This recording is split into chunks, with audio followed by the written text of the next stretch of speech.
नमस्कार सर. हा, नमस्कार.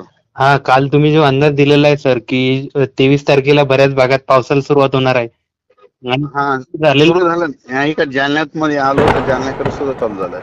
जालन्यामध्ये देखील सुरू झालेलं आहे का सर? इकडं सेलूरला चालू आहे, इकडं भोकरदनकडे चालू आहे. हा सर. हा, बऱ्याच ठिकाणी चालू झाला आता पाऊस. इकडं वाटूरकडे चालू होता, मंट्याकडं. हा सर. आणि संध्याकाळी आणखी बऱ्याच ठिकाणी वाढेल आता. हा सर, आजचं जे वातावरण आहे ते म्हणजे खूप बदल झालेला आहे आणि आज अनेक भागात पाऊस झालेला आहे आणि त्यामुळे पिकांना चांगलं जीवनदान मिळालेलं जीवन आहे आणि या याच्यापेक्षा आजच्या पेक्षा उद्या 24 तारखेला आणखी जास्त वाढणार आहे सगळीकडे. मग राज्यभरात बऱ्याच ठिकाणी पाऊस पडणार. हा सर, म्हणजे आपल्या महाराष्ट्रातील शेतकऱ्यांना तारखेवाईज अंदाज आणि जिल्ह्यावाईज अंदाज द्या सर, म्हणजे ज्यामुळे शेतकऱ्यांना कळेल की कसा पाऊस राहील. नक्कीच सांगा सर. आज आहे 23 जून, पण अजून जळगाव जिल्हा, नाशिकला तर खूपच चालू आहे जोरात. तिकडे तर म्हणजे खूपच राहणार आहे. हा सर. हम्म. हा, उद्याची जी परिस्थिती राहील सर 24 जूनची ही कशी राहील? तर उद्याच्याला, हॅलो. हा बोला.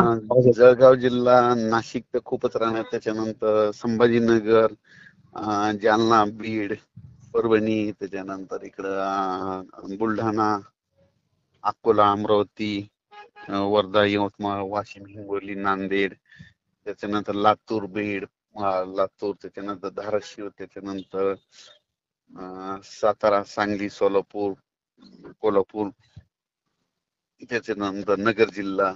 म्हणजे जवळपास सगळ्या जिल्ह्यामध्ये उद्या त्याला पाऊस म्हणजे हा उद्या. हा उद्या मग सगळं व्याप्ती वाढणार आहे आणखीन पावसाची. हा उद्या हा परवा देखील आणखीन जास्त वाढणार आहे. पण जास्त पाऊस तुम्हाला सांगतो विदर्भातच पडणार आहे. हा सर, उद्याची जी. कसा पडणार आहे तुम्हाला सांगतो जास्त, म्हणजे ह्या 3-4 दिवसात. जळगाव, जोडीने सांगतो, जळगाव, हा सर.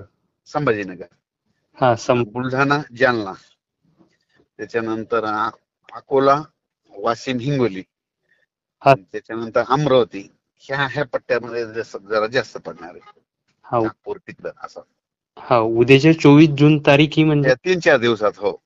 हा, म्हणजे पण उद्याची जी आजची जी व्याप्ती आहे ती कमी आहे आणि उद्याची 24. उद्याची व्याप्ती सगळीकडे वाढणार. म्हणजे पिकानं ज्यानं पेरलंय का त्यांना जीवदानच भेटलाय, त्यांची पिके एकदम ताशी लागणार.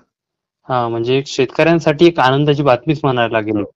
हो. हा सर, म्हणजे उद्या 24 जूनला ही व्याप्ती वाढणार आहे आणि असाच 2-3 दिवस हा पाऊस चालू राहणार आहे आणि आणि सर्वदूर हा महाराष्ट्र हा पाऊस व्यापणार आहे आणि आज देखील सध्या देखील अनेक भागात पाऊस झालेला आहे सर.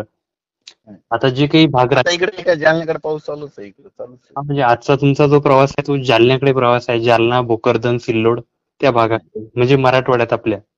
राजूरला सुद्धा पाऊस चालू आहे, गणपती राजूर.